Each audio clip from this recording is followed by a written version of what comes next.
Hey everybody. You can you're probably wondering where Dean is.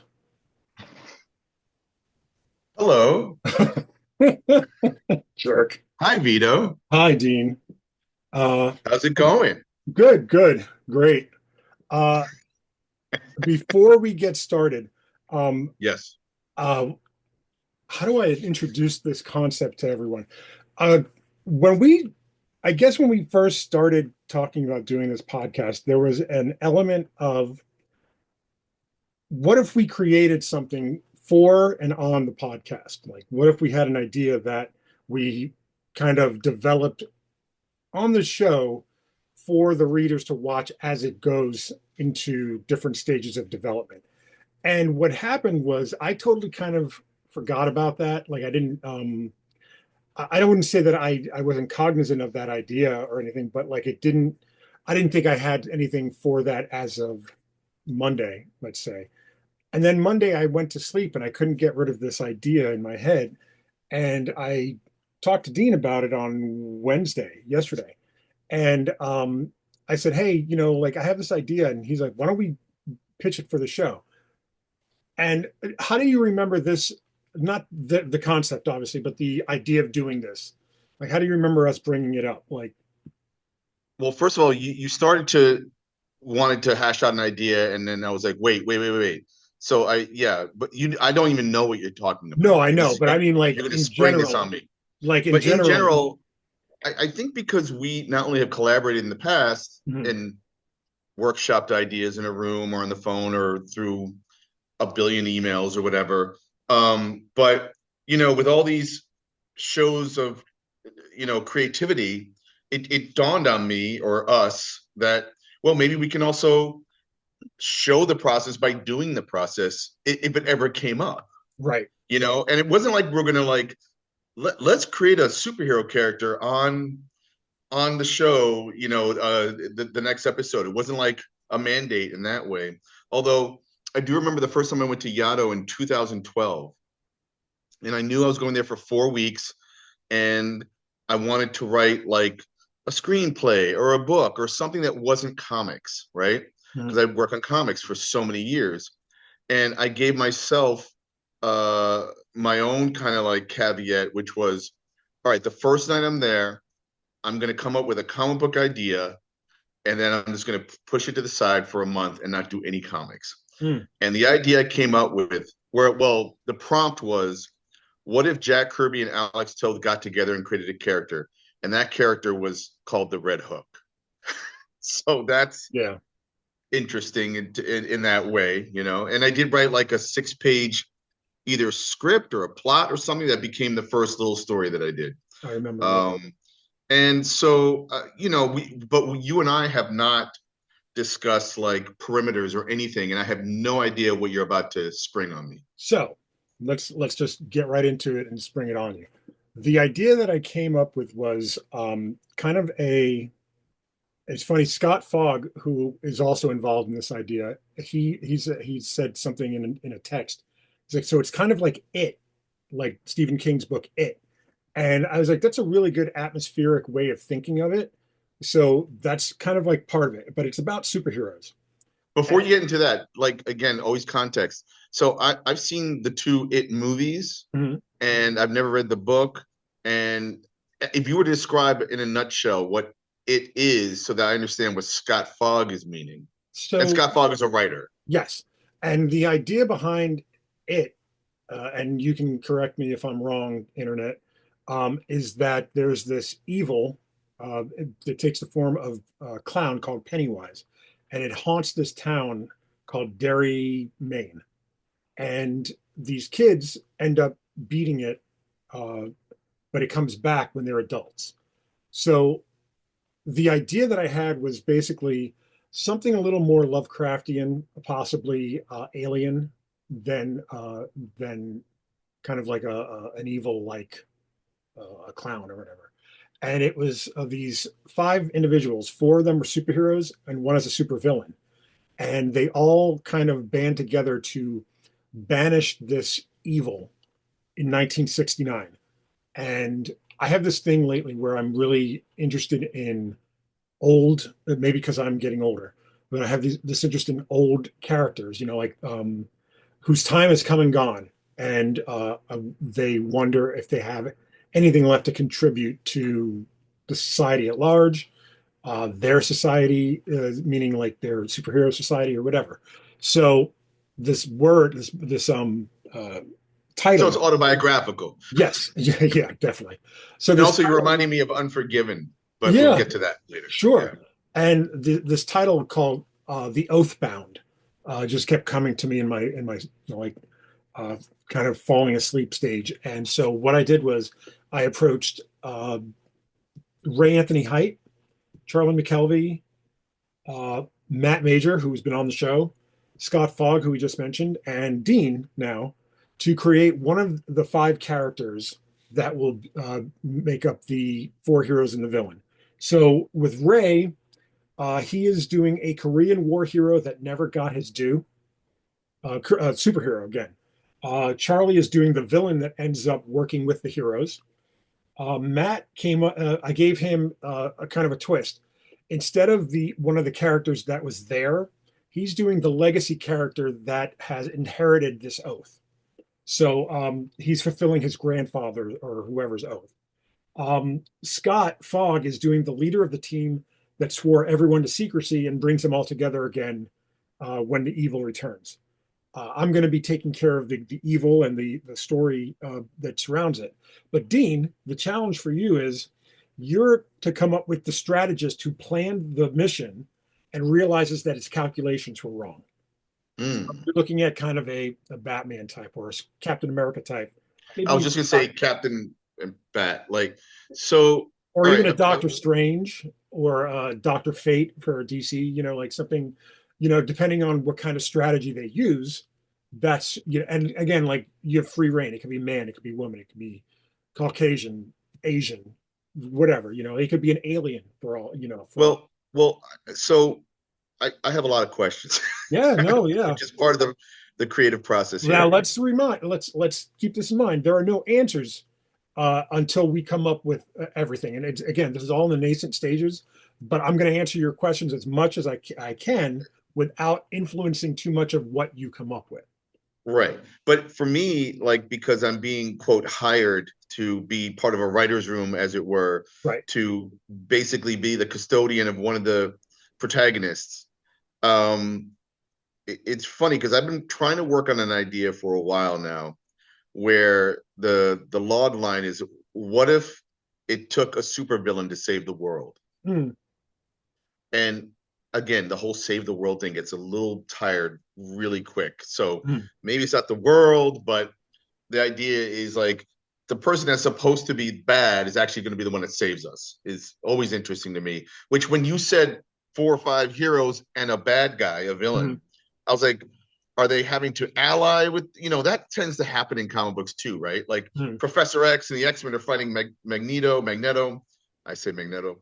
And suddenly they got to work together to fight another thing that's happening, Hmm. the Nazis or some kind of The time worm or Sentinels something, or whatever. Yeah. or A Sentinels, bigger whatever, evil. a bigger evil.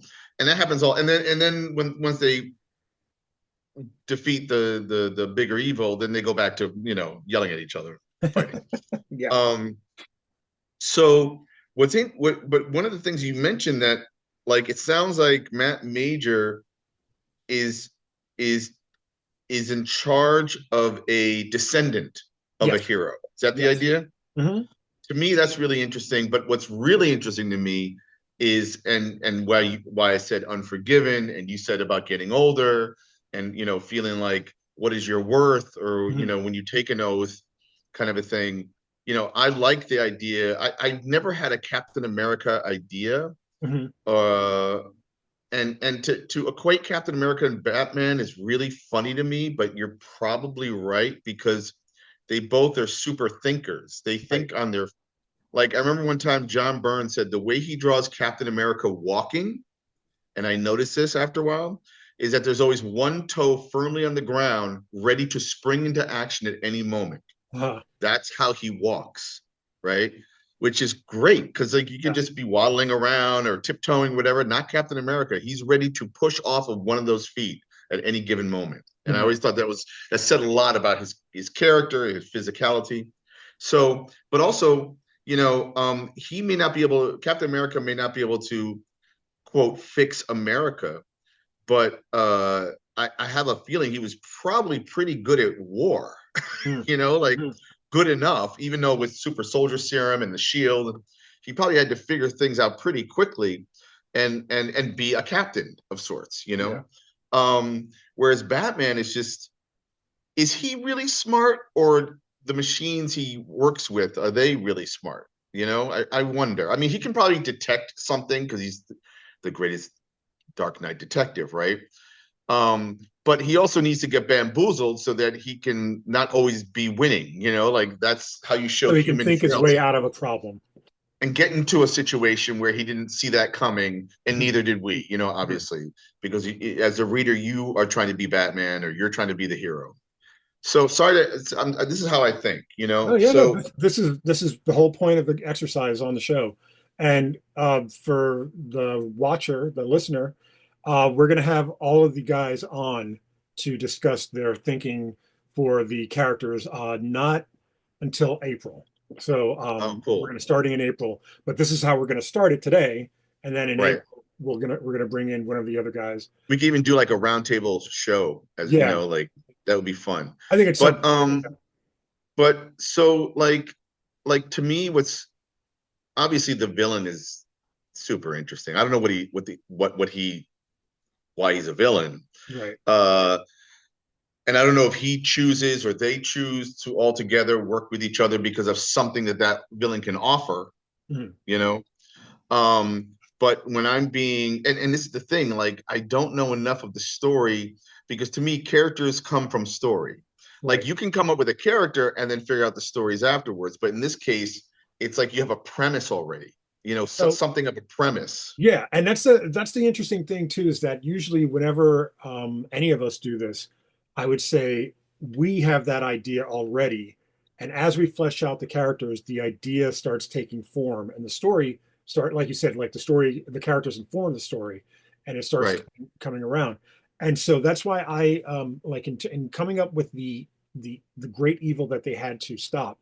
I wanted to set it in 1969, kind of going back to what we were talking about when we were talking about Once Upon a Time in Hollywood. Um, Mm, they talked about how that was the end of the studio system, how things changed in Hollywood. And then in 1969, you had Woodstock, which kind of changed the way music was. Like it was like the great big celebration of music. Fast forward from what it was that July or August of 69, I think it was August.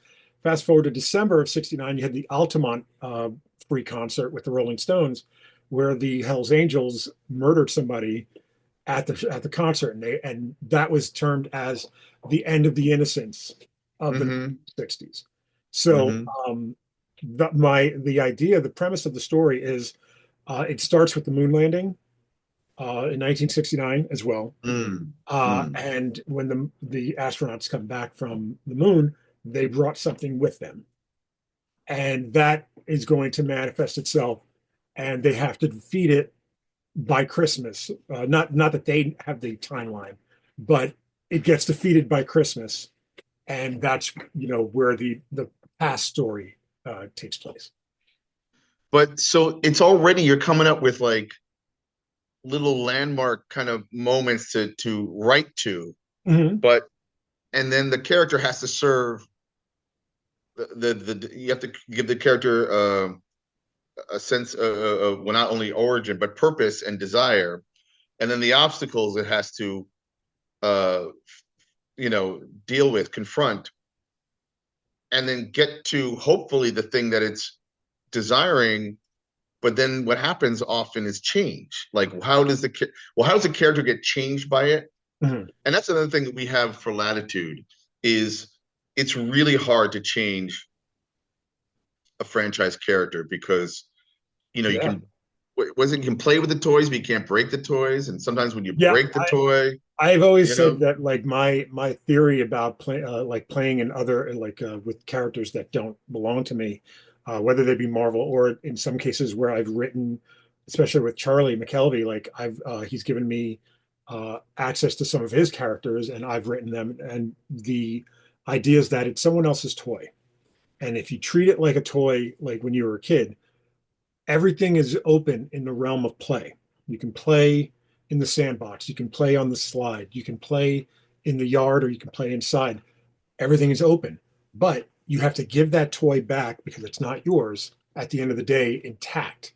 And I think Hmm. that's always been my philosophy when I was uh, pitching for DC and Marvel at the time. Like always, like let's take them on this wild journey and let's bend them as far as we can bend them. But when we're done, we put them right back in shape and they're back to normal, so to speak.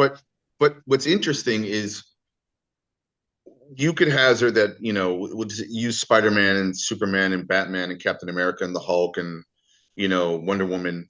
And you could say everyone knows those characters because they do, right? Mhm. But they probably can't tell you a story about those characters except maybe their origin and maybe like a greatest hit type thing. Sure. I think it was Alan Moore that said what makes a character a legend is when the character dies for real. Like Mhm. he said Tarzan is a legend because he dies in the books. He said Sherlock Holmes is a legend because he dies Mhm. in the novels. Now you can write other Sherlock Holmes stories, but the guy who wrote Sherlock Holmes killed him. Right.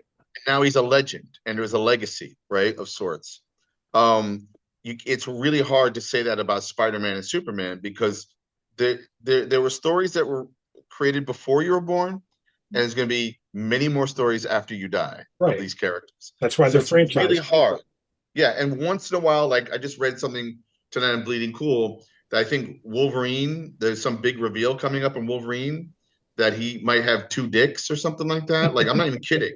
I'm not, or maybe he has a female and male genitalia or something, and maybe like go look it up. There's going to be this I, big reveal, I and I can't. don't, whatever, right? Like tell a good story, right? Right. So, but there is something interesting about uh the idea. So I'm not trying to write a legacy character here, but I will say what I like to do with my characters, like let's say the Red Hook, is not only bend them but start to break them.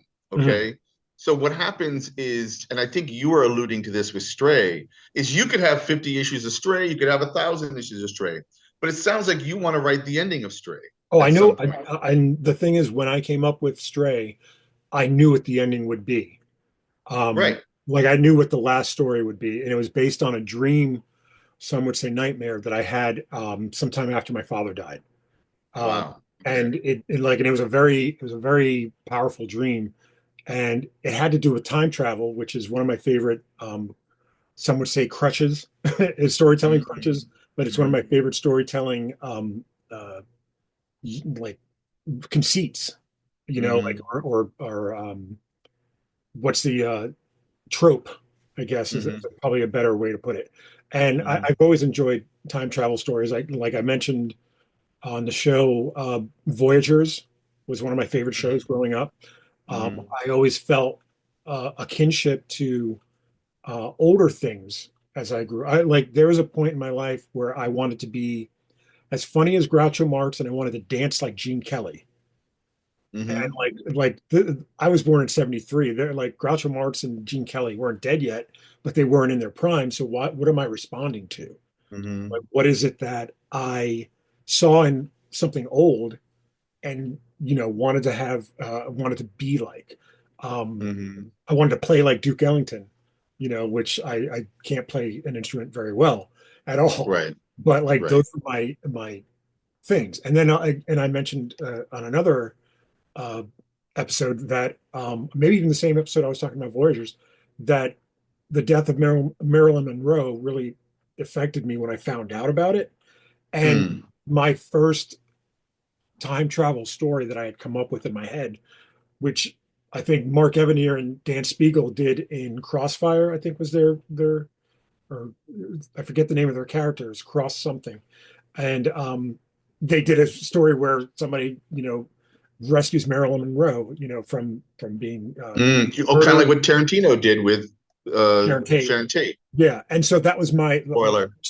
the, the first time travel story that I'd come up with was rescuing Marilyn Monroe. Um, Wow. in my meanwhile, now we cut to now. Um, I'm developing with Steve Walker, who's doing Pay the Devil. Uh, Hmm. I'm slowly developing a story for our next collaboration, which is I have this weird fascination with uh, all things Hollywood, and like the golden age of Hollywood, and even like even further down than that. And it's what if the Black Dahlia killer killed Norma Jean Mortensen instead of Elizabeth Short, and then you have the death. And by the way, kudos to you just for saying Mortensen, Yes, because it's usually Baker and it's not Baker. no, but yeah. Kudos to So you, man. thank you. So I'm sure your dad would appreciate that. Yes, absolutely. And You so, know, it's funny. Oh, go ahead. no, Go ahead. no, but it's just time travel is always, and I also like history and bending history, just like Tarantino does. Um, Yep. but yeah, what were you saying? I was gonna please tell me you've seen a movie called Happy Accidents with Marissa Tomei and Vincent D'Onofrio by Brad Anderson, the director. I don't think I have. Uh, Well, I'll it's look it up. kind of a time travel love story Mhm. that is one of my favorite movies involving the idea of time travel, let's just say. Mm. That you will love. It's called Happy Accidents. Do yourself a favor. Yeah, I I'm just wrote trying it to down figure so I out, can see look it up. what year this is. Um, uh, I mean, it and sounds familiar. he's telling like Marissa Tomei finds finally a guy that she likes, but he keeps telling her he's from the future, from the year 2470, and she thinks he's delusional. But is he? Yeah. And I won't spoil it. I've Okay. seen that movie about 10 times. It's so good. Do yourself a Okay. favor. So um, but so let me get you hip to where I'm starting to think now. Mhm. If you're tasking me to come up with a guy that's smart enough to figure out strategy, which is not me at all. Right. Okay. I emotionally can strategize, but when it comes to What the does that math, mean? What does that mean exactly? like it means like I can figure out like I can you know what I sometimes wonder. I'll use this as the the way to the analogy. Okay. You know those game shows where everyone goes on an island Mhm. and they're trying to learn how to survive, but also ally with each other and Yeah. strategize, and then they vote each other out, Yeah, right? like Survivor or Or whatever, one of those Deal or shows. Don't Deal or No Deal Island, I think is like that as well. I always figured that I would be one of the first people to be voted out because I'd just be some kind of a jerk or something would happen and they'd be like, get me out of here.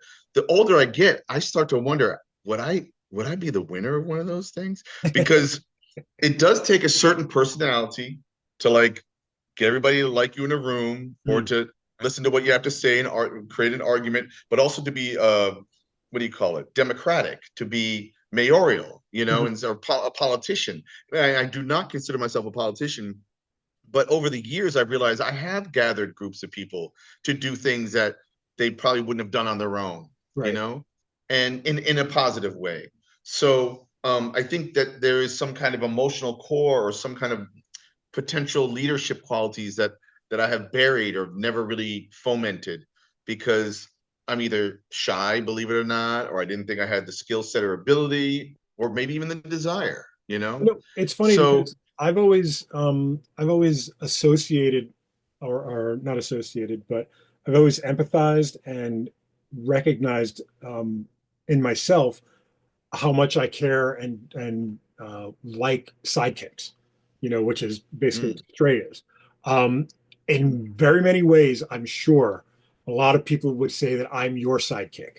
You know, like there's a friend of mine from high school that I see every now and again because he lives in the area, and I know that people thought I was his sidekick as well. And the only time that I was ever not, I mean, up until having my own sidekicks as my kids. But the only time that I've ever been kind of depended upon to be the main character in a way was when I lived in Seattle and I was away from everything. Like I was like it very much like Nightwing going to Bloodhaven or something like that. So I tend to associate and identify with sidekicks because of that. like it's just a my dad is another one that I thought that I was his sidekick growing up. So I mean, it's just a role that I've always been comfortable with. Well, it's funny because I don't see you as a sidekick, but I would I'd say you're a great wingman. You know what Oh, I'm I'll saying? take that. Sure. And like so, but you're reminding me of a story, and I'm gonna this is what part of the creativity. You're reminding Mhm. me of a story right now of a guy I went to college with, two guys. One, his name is David Herman, and David Herman, everyone would know The from, actor from Office yeah, Space. Office Space, right? Yeah. So, one, and then the other person I went to college with was, I went to college with a lot of people, but the other person I want to name is Christian Urich. Yes. And You've mentioned him on the show. he we lived together post college, and like he was my first like roommate in Brooklyn like 27 years ago. He has a band now called Tortured Soul. He goes around the world. He's an incredible drummer For the singer. for the record, like I said, you've mentioned him before. I've actually listened to them on Spotify. They're really good. Oh, Like yeah, yeah. I can vouch for Dean's kind of vouching for them, But yeah. Well, thank you. So I forget what the bar was. It was like Second Avenue Bar, whatever, in the Lower East Side. And it was me, Christian, and David Herman. And we went to the second floor, and it was all crowded with all these girls. And I think we were single, or maybe it doesn't matter for the story. But David Herman was always trying to pull pranks and do jokes and kind of create a character on the spot. And he was like, "All right, guys, we're gonna sit on that couch over there by those girls. And Christian, I'm gonna come. Well, the both of you guys, I'm gonna come up to you, and I'm gonna act like a super fan. But I'm a super fan of you because you're stuntman in movies. Okay, so that means that no one watching this thing happen is gonna question it because they don't know what stuntmen look like. They're stuntmen. You don't see their faces. You see the actors' faces. They do all the violent work. But this is the thing, Christian, you're a really famous stuntman, and Dean, you're a new guy who's not really good at it. Okay, so we're sitting on the couch, chilling out, drinking whatever, and girls or whatever. He walks over and he gets on his knees and he starts bowing down to Christian, like, "Oh my God, you're my favorite stuntman. You're the most incredible, and I love this movie." And he would name all these famous films that, again, nobody knows who the stuntmen were except other stuntmen or people in Hollywood that would know that, right? Or Tarantino, who wrote characters like that. Right. But so nobody was questioning it, and you would see them start to turn their heads and start looking at us like, this guy's, who's this? Like, in what movie? And but the thing was, and this is where I'm a terrible wingman and a terrible sidekick, is I had to act sad, and like I was taking my Friday night and I was playing a loser. So like I'm sitting there and I'd try to talk to David Herman, like, well, and I would make up a movie I was in that was like a lower echelon movie. And he'd be like, yeah, yeah, whatever. So anyway, Christian, oh my God. And like after about a half hour of this, I was like, fuck this shit. I'm not gonna play a whack stuntman on a Friday night when I'm just trying to hang out and get loose, Right. like anyway, that's my little kind of like that reminded me of that story, that the idea of being a wingman or a sidekick or whatever. Right. And it's funny because I actually wrote a sidekick story that I might have sent to you, and I've been developing it a little bit longer. But going back to your initial idea of creating a strategist for this loose premise, I still Mhm. don't totally get the premise. Mhm. One thing that occurred to me is that I don't write characters that don't talk. And what I mean by that is this: we need a character that observes. The Mm. strategist has to watch things Sure. and get a sense. And my best friend Mike Houston, who's a criminal defense lawyer, believes in the theory or concept of self similarity, and this is how he deals with clients and juries and other lawyers and humanity. And after a while, if he can watch you, you'll start to trend. There are things that you'll be doing that you're trending because of self-similarity. In other words, and I might be getting this idea wrong, but it's the idea of like watching behavior will start to teach you, no matter what you say to me, it's what you do, Mm. right? That will give me the sense of who you are. Okay. So he has people lying to him all day long, Sure. but it's what they do or what they did in some horrific cases, sometimes people have a bad day, and that's what you're arguing is the bad day, right? Right. Or you're like, no, this dude is a bad person because they keep doing stuff like that. Mhm. And self-similarity also is like, I think when you don't like something, it's something you don't like in yourself. Or if you do like something, it's something that you admire about yourself. So Right. again, I might be getting the actual definition wrong, and it's something that I've wrestled with whenever he's talked about it. But the reason why I bring it up is I would maybe have a character. Oh God, what was his name in The Boys? The Batman character. Oh, Black Noir. Black Noir said nothing until he did, and he's Right. seeing cartoon characters, killing and raping each other and whatever the hell's going on in his mind. And then they had, I think, in the recent season, they've hired someone else because he got killed, right? Right. Like, Right. so they have an actor playing Black Noir. Right. Anyway, what I loved about that character, it's kind of like what I love about Boba Fett or the man with no name, the Clint Eastwood character, Mhm. is that they come into a town, they don't talk, and they only do. Right. Okay. So a strategist might be the person that busts out the chalkboard and is telling you this, Iron Man and Bruce Banner are kind of, doing their thing with their smart brain. Yeah. But I Reed almost want to Richards. write a Yeah. character that's like just watches everybody doing the thing, figuring out something, making a match that nobody is paying attention to Mhm. because they're all talking or Mhm. they're all theorizing. And he cuts through the theory with just fact, figuring out the fact. What Mhm. is, and maybe it is a behavioral thing. Maybe it's not a mathematical thing or a strategy, but it is something, and as I said before, an emotional kind of response is Yeah. to this is what this person would do, and this is why we have to act like this and do this in order to get them to do that, and then we can catch them. Yeah. Does that make sense? Like Absolutely. 100% it that makes sense. idea, and you never see a character like that who's a strategist because again, words and math and logic, Yeah. trying to create logic out of chaos, right? Yeah. And the other thing is, like the reason why Batman is the way Batman is, like if you look at the Grant Morrison run of JLA, Batman was the strategist of the group, and Batman would literally just say Herm, Yeah, yeah. like a Rorschach or something like that. Rorschach, Like right? he wouldn't say much. He would just, but when he spoke, everyone listened, and like he knew, like he had already figured out all the angles. You know. So when you just said, and it's funny, I'm glad you mentioned Watchmen or Rorschach because one of the things I wanted to also say about Alan Moore's idea of legend and legacy when characters die, a lot of those characters in Watchmen die. Now you can Yeah. go back and do an origin story, you can do stories that led up to the Watchmen story, fine, but they're gonna a lot of these characters die, Mhm. okay? And Watchmen, for all intents and purposes, is just 12 issues. Okay. Yes, we had a great TV show. I liked the movie pretty much. I know some people don't, whatever. Movies. And The my thing about the movie was, and I don't even know that this is a criticism, is that, and I said this at the time that I saw it, and I wrote it on Live Journal or whatever, and I said that the Watchmen graphic novel was always described or praised as the Citizen Kane of comics, mm, and the movie's not Citizen Kane. And the thing is, it could never be, and it can't. it's impossible to match the energy and the feel of, and it came really close. Like I like the movie, I own the movie, and like I can say, that it comes really close to being like the book, but the book was special, and I don't think uh there's any way to capture that. It was But interesting. I'm digressing.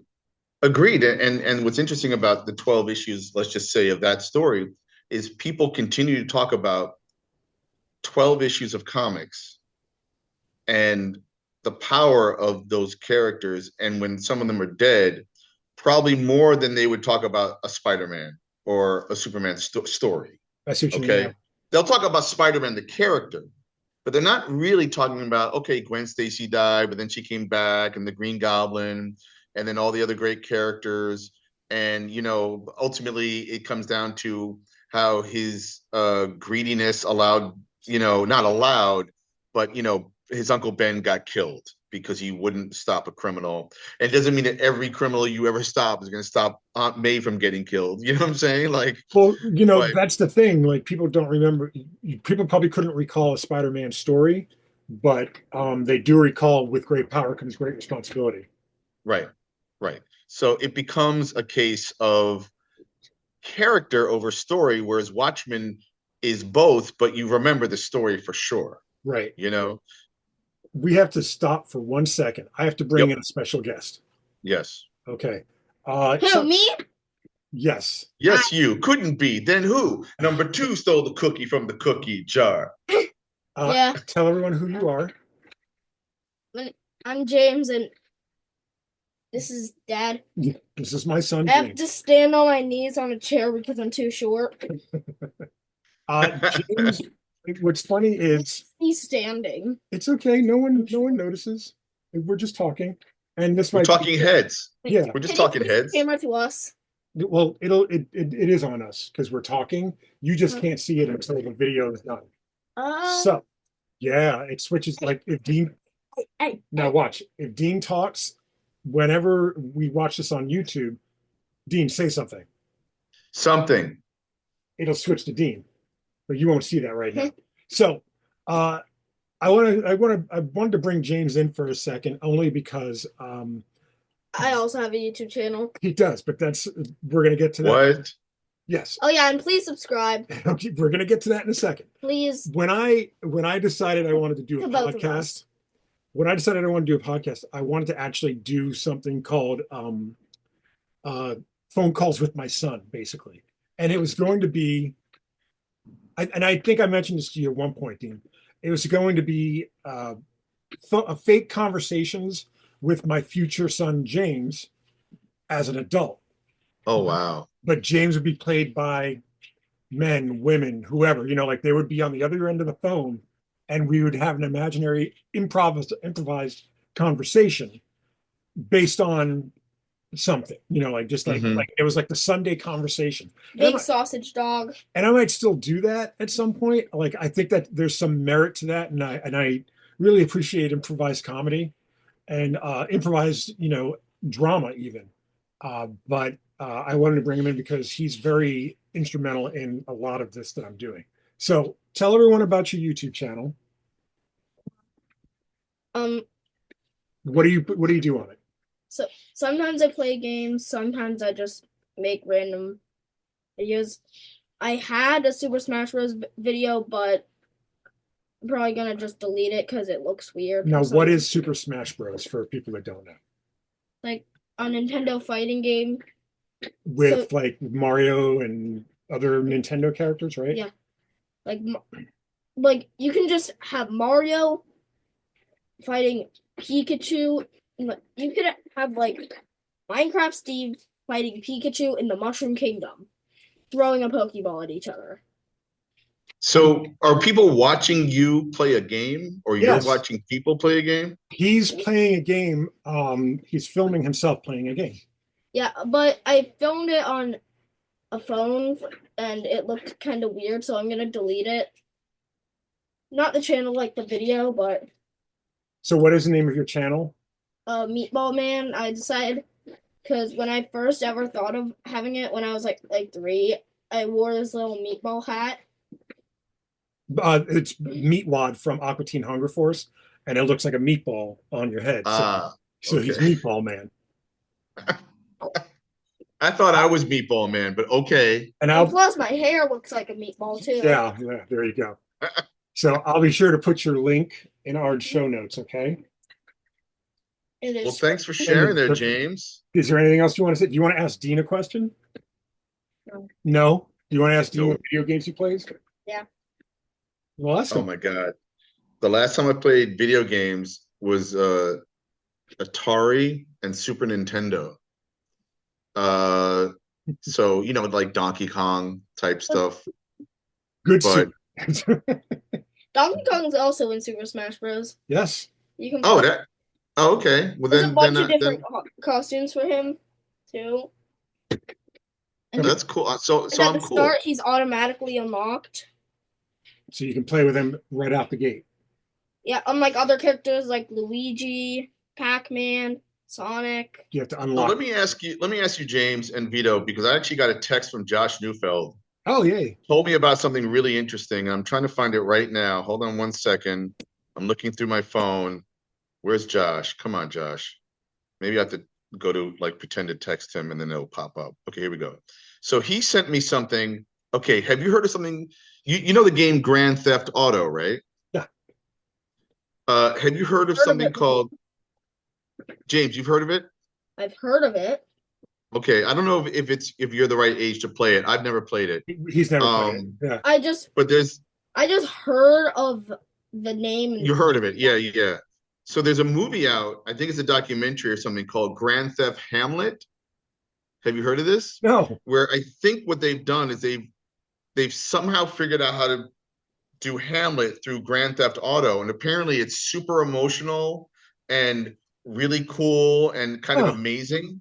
I'll send Gotta you a see link this. later. Yeah, I got to It's see supposed this. to be incredible, and Josh Neufeld saw it and said it was unbelievable. Grand Theft Hamlet. So All right, dude, ready to there's give your your tip. Oh, sign off? What's your sign off on Meatball Man on your channel? I don't really have one, but usually I like to do transitions, but I can't like shake the computer. True. Like, and like pause the recording and then just stop it. Yeah. All right, we're gonna get back to our comments. We're gonna get back to our conversation. Thank you, James. Nice to see you, James. Bye. Bye-bye. I am going to leave now. Oh wait, you got to flush the toilet. Every time our guest leaves, you got to flush the toilet. Yeah, you're kidding me. Okay. Did you hear it that time, Dean? Because we're No, you're gonna have to. Damn it! I'll put it in post. Please do. Uh, All right, so but let me ask you, now that James is out of the room, yes, I think he's out of the room. Yeah, he's out of the room. How does that? So, without getting too much into it, I have some young family members in my life who literally just spend not hours, I think days and weeks watching other people play video games. Yeah, same. And as a story maker who tries to create narrative, I don't get it. I remember watching my friends. It's like my turn. I'm going to play, the game. And then you sit when we watch someone else play, and unless they were really good and you could learn from the way they were getting to the next level or something, right? You want to play. You didn't want to watch. You wanted to do it, right? Yeah. Now we have a world where people just want to watch other people do things, and it's not like we're sitting on the stoop and watching people walk down the street and saying hello, maybe having a conversation, or, quietly judging people by the way they look or dress or whatever the hell we do as human beings. Mm-hmm. But, I don't do that often, but because I'm usually sitting at home or in my studio crafting a story. How does that make you? What makes you think of? My frustration is he'll watch kind of tutorials, or he'll watch other people playing through the game. Yes, you. Okay, I'm back. And what he does, what I get on him about is, okay, now you do it, or you try it. And he does do it with Mario Maker 2, which is a game building game. Like you build your own games in. Okay. And you make your own Mario levels, and you can play other people's Mario levels and stuff. He'll upload his levels to whatever server it is and stuff. And like when you say level, though, what does that mean? Like, what's the game where it's called Minecraft? I think is something where you build a Minecraft. Is that the same idea? No, you can't like publish the worlds and stuff. You can just build stuff.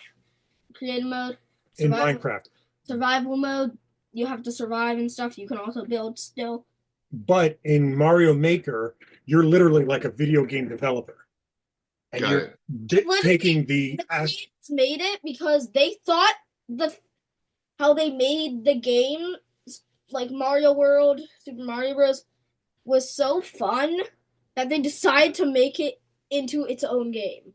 So and there's 2 versions, and the third one's coming out soon, I hope, because we've been waiting for like 7 years or something. Yeah. Or the third one. We've just been dying for it. And the thing about... And recently, the original Mario Maker servers shut down for good, and now there's no more Mario Maker 1 servers, so you can't publish any more Mario Maker 1 levels, but you can for Mario Maker 2. And the All thing is, it right. has all the assets from those games, so you can build levels of your own to kind of go on and do all that. Like, Yeah. I made a car level by using a thwomp that goes right and a cannon on it for you to stand on, and once you get on, the thwomp starts going and it plays Mario Kart music. Then you just start Right. driving, and after a little bit, another thwomp comes. A thwomp is a rock that falls, I believe, right? Yeah, and for some reason, when a thwomp rams into an enemy, it just kind of like pushes the enemy for some reason, and that's how people make so-called lag games. So that's how they lag the game. They just place a bunch of piranha plants. You chain chomps, then get a thwomp, and it just destroys the entire level. I want you to look at Dean right now. He has no idea what you're talking about. Yeah. Okay, so let me go back to my conversation with Dean. Okay, bye-bye. Thank you. It's gonna be That chill was here. all right. So, whoo. Yeah, You have a young boy. I do. He's going to be 10 in June. Wow. And he has a little name tag that says bruh. Yeah. Bruh. I'm a little That's hilarious. guy. All right, we gotta do our thing. We got to And do I our hope- show, okay? Okay. All It right. was good talking to you. Thank you. See ya. So I'm trying now again. So what you've inspired in me, I think, is kind of like a character tone Mm. that I'm creating here, Mhm. but I still don't know his origin, his background, what he wants. I mean, You know, I think that's for you to kind of fill in the blanks, fill in the blanks with. I know that the way that I presented him is that to you, I mean, at the start of this, is that he realized he's wrong, and it's a mistake that's 60 years in the making, and he that has, he's wrong. yeah, Oh, like, and that's great because he, I mean, again, without knowing the whole story or anything, he might be basing it on old information and look at how the world has changed so yeah, much, yeah, and depending on whatever the thing that's what the right information is, or people do change. So the idea of watching someone's behaviors, people can have a redemptive moment and not be the thing sure, that used to uh be colored them or marked them, as it were, as the type of person they are. So maybe that wouldn't work at the end, or maybe the backfire of that is what would then launch into something else. Mhm. The who knows. I don't know. But I do think at the end of the day, when you have a particular premise, I have combined characters in a story. I've Mhm. lost characters and never even introduced them because they didn't serve the story. Right, So the more that we can develop the story, the better the characters will be and how to mess with them and then get them to do what the story needs them to do to tell the story. right. So again, I want you to just keep all that in mind. We're not gonna Yeah. we're gonna move on to a couple other topics. One of them was the Stan Lee documentary.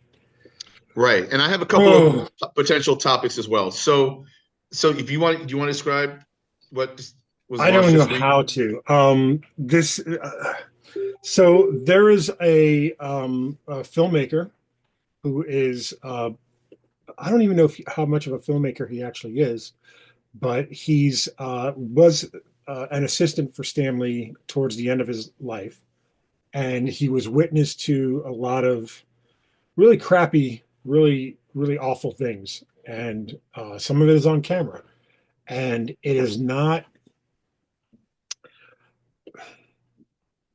when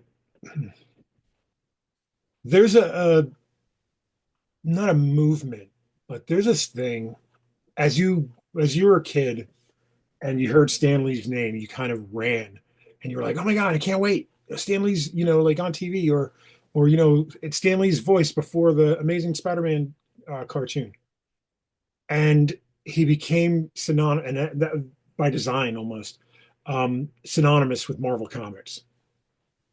And then as you get older, you start reading about Jack Kirby. Hey, there's our first mention for the day, I think. Steve Ditko and Bill Everett, and a lot of the guys that did a lot of the heavy lifting. And you start to question, well, did Stan Lee do all this work? Did he not? What was his actual contribution? And you start to get, I don't want to say jaded, but you start to get a little, not, maybe angry. Maybe angry is too hard of a word, but you start to kind of like resent Stan, and you kind of resent what he stood for and how he became Stan Lee. And then you see this, and you're like, there's no reason why anybody should have ever let any of this happen. And it's just a tease of seeing just like where he's like, I'm tired. And you can see he's tired. And like, it's Heidi McDonald in her Beat newsletter said it best. Like, I don't think any of us need to see this. Like Right. like let the man be dead with his own dignity. Like Right. anything further than that is kind of exploitative. Yeah. What do you think? Well, definitely what I saw appeals to my empathy for not Stan Lee, just an old man. Yeah, It's an old man.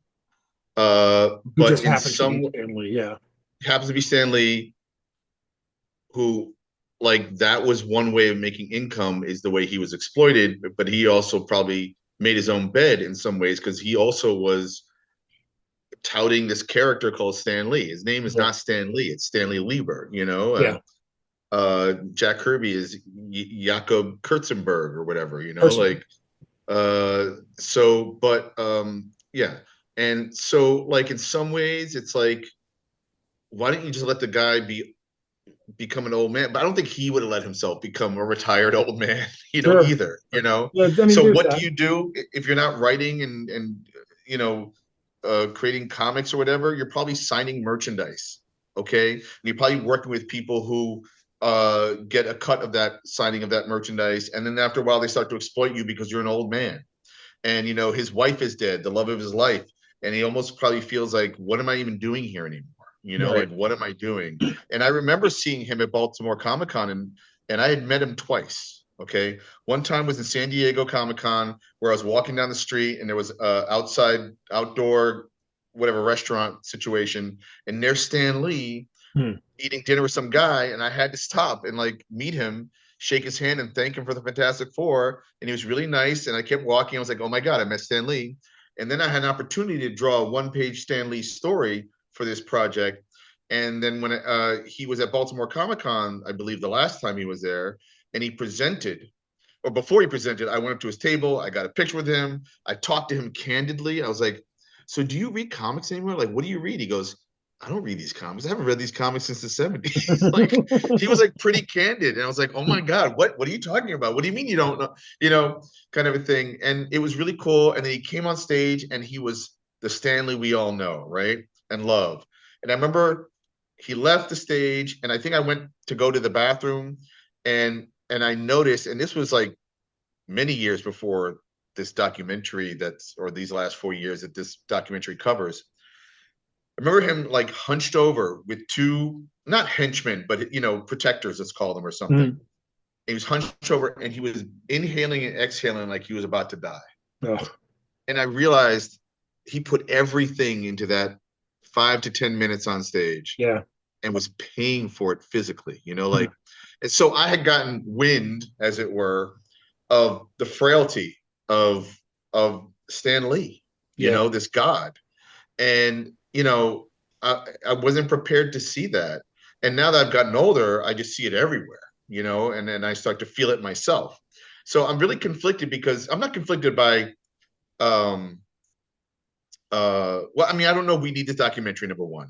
What's it supposed to do? It's supposed to make you hate a couple of people that might have exploited him and see the frailty of Stan Lee, right? And Hmm. to humanize him. But I already have humanized him myself, okay? Right. And yet at the same time, if you want to talk about karma or something, it's not like he asked for it, but as he was exploiting the industry to a certain extent, the industry was definitely exploiting him back. Okay. So in some ways, it's like, of course, this was happening. I'm not shocked, Um, but it's sad. It's just sad, Yeah. and like that's what I feel. I feel sadness. Listen, when what was the book that came out written by, why is his name escaping me? I actually talked to him and hung out with him. Not the not Danny Fingerolf's book on Stanley. The guy that was at Vulture, New York Magazine, and for some reason, and Oh, now I think he is a they or she now. mhm. Uh, wrote a book on Stanley, and I remember reading the first half, and it definitely felt like it had an agenda, which is fine, whatever. That's the writer's thing. But when it started to get bad and started to get to the place of him being older and being exploited, I actually stopped reading the book. Yeah. I couldn't read anymore. The I only just book couldn't. only book I read on Stan Lee was the one Spurgeon wrote, And then there was Tom Spurgeon's book, right? which I think was Which was I thought great. was excellent. Not true. Sean Howe's book as well. But I mean that Which was is specifically about on Marvel Stan, on Comics. Marvel. Yeah, Yeah. yeah, yeah, yeah. My So, yeah. real quick, my experience with Stan, I never got to meet him. Almost did. I was asked by Archie Comics, our editor Paul Kaminsky, had offered Stan Lee franchise book called Stan Lee and the Mighty Seven, and it was going to be me and Chris Cross. We were going to write the book, or I was going to write it. He was going to draw it, and Stan is a character in the book, and the one edit note that I got was because I'd studied Stan like in different documentaries, like and not bad ones. I mean, like ones where he's like an active participant. Like I studied him and I read everything that he's written, and like I'm going off my memory, and I'm like, all right, this is something he would say. So I would write in little Stanisms, right? And he looked at the script, and according to Paul, he said, I don't talk like that. Which I was That like, is that's exactly how you talk. Like the greatest. I mean, we didn't get to do it, but like it was the greatest. Like it was so funny. that is And at funny. one I remember point, that.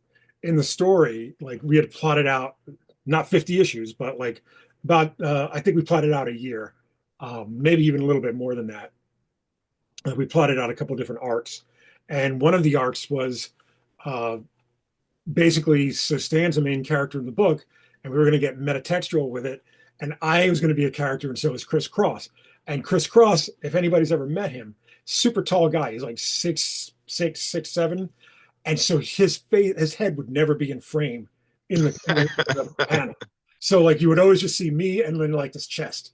So, That's hilarious. so yeah, That's hilarious. but like I have nothing but like positive things to say about Stan in that respect, even though like he clearly doesn't read his own writing or his own like Right, right, right. his own like screenplay. But Well, think of it like this. If you were to parody me, like if you were to do a homework assignment and next time we spoke or whatever, a month from now, you wrote like a paragraph that was in the Dean style, mhm. I would probably be like, what are you talking about? Like, there's no way. So, right, like, See, like not because of you, but anybody who would do it, I would almost reject it. It's really hard to accept that maybe you have a thing going on. You know yeah, what I'm saying? if I were to write a Dean like my version of a Dean script, it would have like the kind of timing and pentameter, let's say, of like a beatnik script, like a Hmm. beatnik Jack Kerouac, uh, Neil. Oh, anyway, not maybe Ginsberg, not but definitely not Burroughs. Like it would have like a kind of the feel of a beatnik poetry, but sprinkled with like 70s jive, Totally, like totally. just like any kind of black exploitation, like Yeah. like 1970s horror, Hammer horror. Like it would have all that stuff in it. What I try to do sometimes, I think, when I'm writing is I have these overwrought sentences that like probably need 9 commas, but I just try to have them. But then I try to throw in, like, if I'm trying to be smart, I try to throw in a word that's really like slang or dumbs it down, let's just say, Mhm. not in a stupid way, but in more of a street, like you said, Like keeps it like relatable, basically. relatable, but also like down to the street. Like forget like the person at the water cooler at the day job, which is, to me is still a fantasy. I don't know what that is, but like just to have fun with it, to high and low brow. Let's put it like that, Mhm. high and low brow. With all due respect. Right. So, but anyway, the Stanley thing, I don't know. There's a part of me that's super curious to see what this person puts together. It also feels intrusive. Like the guy seemed to have shot every second of Stan Lee being tired and sad and falling asleep Yeah. and wondering. I thought this was done. I thought we were done with this today, and we're not done. And like I don't know, man, you get too old and you can't do this anymore, and it's just not fair. Forget how anybody is critical of the man and his career. The guy became editor-in-chief of Timely Comics at 18 years old. He didn't want to do comics, Mhm. and from there, he whatever. He also blew the bullhorn for comics. Like he Yeah. was the guy. Not Jack Kirby, not Steve Ditko, not Don Heck, Gene Colan, whoever, like this was the guy that kept talking about comics in a way that college students wanted to read But comics, let's remember, he also testified against EC Comics and the games and all Oh, those did he? guys. Yeah. So Okay. there's Yeah. No, there's I a little, know. I know. No, and listen, comic history. complicated. Yeah, it's very complicated. It's Like, complicated, and I, you're asking for as much history as any kind of mobster mafia story, that kind of thing. So yeah, it's hard to like really like yeah, like you have to reconcile all of it, yeah. not just some of it. Yep, yep. Did you have another topic, or should I bring up something? Or Go ahead, go for it. all right, so this you might want to cut out, but I don't know how I feel. I don't mean to offend, but I didn't know how to really digest this either. So I don't read the New York Times a lot. I don't have a subscription to it. My girlfriend does, and like everybody in the world I know does. So once in a while, an article will pop up, and I think this came up yesterday. I'm going to read you the headline. Okay. Okay. Some vegans were harmed in the watching of this movie. Somebody made a movie, and this right, and the subtext of the title was a film critic who provides quote vegan alerts for animal cruelty goes beyond on-screen violence. Milk and eggs are problematic too. And if you start to read the article, you come upon this one sentence, which is quote, people might think of a glass of milk is innocuous, she said. It's not. It's full of violence, end quote. Um, what what's your response to that? What was my response to you the other night? Like, I have a headache from rolling my eyes back so hard. Yeah, Like, I almost, it sounds like a parody.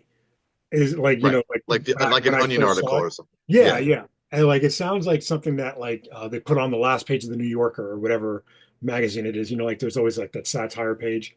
Um, I can't. Like we can. There are okay, so but many. There's so many more important things going on in the world right now that I'm trying to keep my family safe from, you know, uh, or try to keep the world safe from. Um, our president was selling cars on the White House lawn the other day. Like that's a problem. That's a big problem, and like it goes beyond just like the president using his office to basically shill for a company. Like it goes beyond that, and I can't deal with like this kind of nonsense. Like where it's important, and I get it. Like this is something that's important to you, and like this is your Nuremberg trials, if you will. But there's the actual Nuremberg trials that I got to deal with. Like I can't deal with Milk being on TV. I don't watch The Boys. That's all I can tell you. Right. Right. Don't watch The Boy. No, but and it's funny because like I had the same basic knee-jerk reaction, and I sent that article to a bunch of people just to get to see, did they see did I make this up? Is this a joke? Like kind of a thing. But then the writer in me has empathy, wants to know the other side. What are you talking about? Why is this so important? So like there is something where it intrigued me enough to be, and I didn't do the homework and I haven't done it yet about learning more about why that's super important. And I'm not trying to make fun of vegans. I don't care. You Yeah, can me be a neither. vegan, but like to and like I learned at Yato that cows and human beings produce methane to the extent that it could burn holes in the sky. Like it's bad for our Yeah. atmosphere, right? Mhm. So like cows, milk, violence, vegan, like so much. There's a definite truth there. And but as you were stating, like there are more difficult things in the world happening right now. But also, I respect the fact that there's enough room to discuss everything. Well, the To thing is, have that and conversation. I'm not, again, I still don't feel like that was a real article. I don't know. Like, it just doesn't feel, it feels so forced and so like an Onion article, like like it's worded in such a, I just don't know how to feel about it.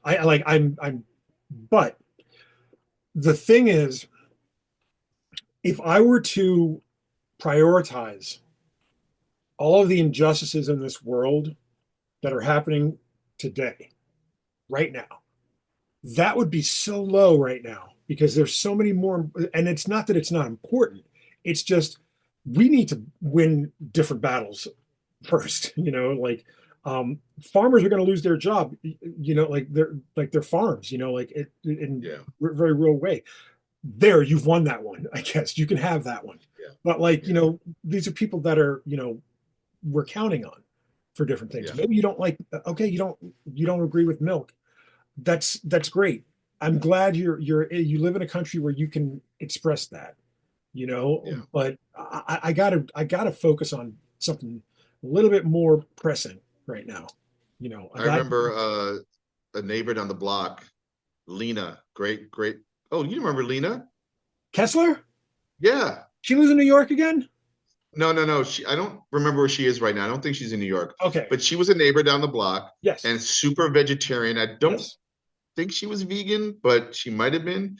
But I remember a time when I first met her, she was dating some guy, and she's Jewish, who thought that who hated Jews but really liked her, and would every day say how I don't know she's going to burn in hell or whatever. I don't know what his beef was, and I kept thinking, why are you dating this guy? But I do remember that whenever she hung out and had dinner with him at his house, she had to bring her own pan because she wouldn't eat out of a pan that had meat cooked in it. Oh yeah.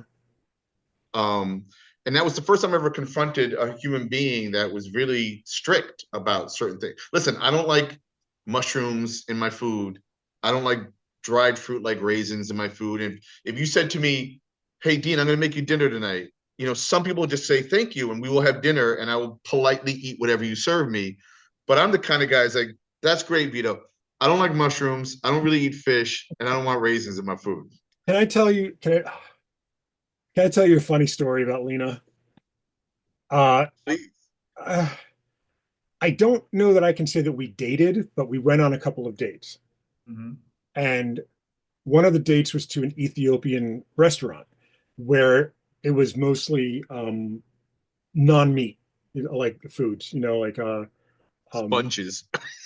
I've never had a worse eating experience in my life.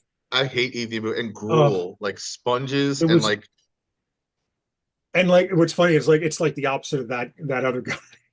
Like I was trying and I was like, I can't and I'm not saying like we just agreed to disagree. Like there was just, what I right, mean? Like there right, was no right, there. And like we're friends, we're still friendly, right. No, no, and great. I, I, she's I great. absolutely adore her, but like I'll never forget Ethiopian food for as long as I live. The one or two times I've eaten it, like or tried to eat it, wasn't my thing. And listen, I love all kinds of Indian and Yeah. all kinds of stuff, but something about and that and I have a little bit of an allergic reaction to is it Korean food that's very fermented? There's a I lot of think so. Yeah. fermented. Like pickle Yeah, stuff. I'm just not a fermented guy. I don't like pickles and stuff. But Lena, I think still, well, she runs a Animal shelter or something. therapy. She's a therapist Hmm. and she's a total activist for animals. And Yes. we love animals. So Yeah. kudos to Lena Kessler. And then the other thing that do you see what came up on today on Facebook for me? What's that? So I am involved in this project called Tales from Aerotech, which Yes. is a Kickstarter. He's probably got another 24 hours to go. And I wrote and drew an 8-page story and created a character called AI Oh, Joe that I think I I've know shown you a exactly little what bit. what you're going to mention now. Yes. And it's really hard to like show some of the artwork because of nudity and this and that and sex and erotica. So I found a nice panel of the two protagonists in my story. They're naked, but they're spooning on a beach, and you don't see any genitalia, you don't see nipple or whatever. And I thought it was safe, okay, to post that and yet be provocative enough. And within 5-10 minutes, Facebook like basically said, what did they say? I think I wrote it down here and sent me a thing where Like they were like, violated guidelines or whatever. uh, they censored me for nudity or sexual activity and then they restricted my account. And I'm like, wait a second. First of all, I was looking at the image and I showed to other people like, I don't know what's wrong with this, Mhm. like, and it's because they're technically naked, but you don't see anything. And I guess the side curve of a butt, but like really, I feel like I've seen much more on Facebook, right? And I Photographs. originally posted it on Instagram. And what happens when you post on Instagram, unless you take the setting off, it automatically posts to Facebook. Right. Okay. So I'm posting in two places at the same time, right? And I'm thinking, well, you didn't take it down on Instagram. So why is it okay on Instagram? It's not okay on Facebook, right? They're owned by the But same you company. also allowed me to make the quote mistake, okay, by just granting automatic permission, which is messed up. Mhm. And then when did Facebook, which is considered the social media for old people, when did it become so super conservative and puritanical, uh, to the point where they're censoring a cartoon drawing of two nude people spooning on a beach in a very innocent way. Do you know what's funny? I believe the I saw both pictures that you posted, and the second picture Oh, you I'm should sorry. as well. Like you should talk So about that as well. I responded by being frustrated with this, and I said, "Oh, but they're fine with showing violence, right?" And I showed a story that hasn't been published yet, but a panel from, and it says this big hulking figure punching someone in the face, and the hulking figure that's punching has an exposed nipple, and in fact, the person he's punching is a young adult, like maybe somebody that's under 18, but in their latter teenage years. Okay. So he's punching a kid at the end of and that's okay. It has not been flagged or taken down because, as everyone knows in America, it's okay to show beheadings and kill each other. But the minute you show what, two men kissing or two women Intimacy. kissing Like or they're what? not even what you showed was intimacy. It wasn't anything sexual. Right. Like that's Right. the first thing. The second thing I wanted to say was I thought, and I could be wrong. This might be just something I made up in my head, but I was pretty sure that the second you saw this is really crazy. The second you saw the butt crack or the opposite side of Right. the cheeks, that's when Right. it becomes nudity. But like and you didn't show that. You just showed like the simple Right. outline. A super profile. Yeah. Right. Like, so there's really no reason why yours should have been Right. flagged. I'm sure Right. Frank Cho has shown much worse. Oh, absolutely. And And that's and great. by And much worse, I'm not criticizing Frank's art. I love Frank's art. oh yeah. And like it's just that his art is very I don't want to say photorealistic, but it's very exaggerated, mostly female form. and it's hypersexualized. Hypersexualized, yeah. In the best way, in a way that it's doing what it's supposed to be doing. Right. And yeah, you are kind of like, oh, all right, so that seems to fly. But somebody on the comment section just wrote recently that they think that probably somebody complained. That's usually what happens. Somebody has to flag it, and then they have to but I don't know how they might be doing it through artificial intelligence, where once it gets flagged, like it just automatically And then Facebook gives you the opportunity to argue it and make a claim or whatever. And I'm like, I don't care. Yeah. Whatever. Who cares? I actually got more traffic talking about it, the thing they couldn't see, than like putting up a picture. Some people like it and they move on, right? So in some ways, Facebook did me a favor by creating controversy or letting me create controversy. But I was still kind of stunned at like, I don't see it. I don't see what's wrong with this drawing, like, not that it was wrong, even if it was sexualized, but at least I know that's what it was. But this wasn't that. So that confused me. So we're almost out of time. I want to do two things. Number one, I'm going to ask you a question we started talking about on the phone, and that is, what is your favorite Mel Brooks movie? Because we started talking about. We were talking about Blazing Saddles, and I can't remember. I had brought up the end of Blazing Saddles in reference to something else, with where the cowboys were fighting on the stage with the dancers and stuff, which I think is one of the best endings. And like just how I described it to Dean was, it is after the stateroom scene in A Night at the Opera by the Marx Brothers, it is the second funniest set piece in a comedy, I think, and like there have been other ones since, I'm sure, but like those two, I think, are the standard bearers of set pieces in comedies. And I was wondering, what's your favorite Mel Brooks movie?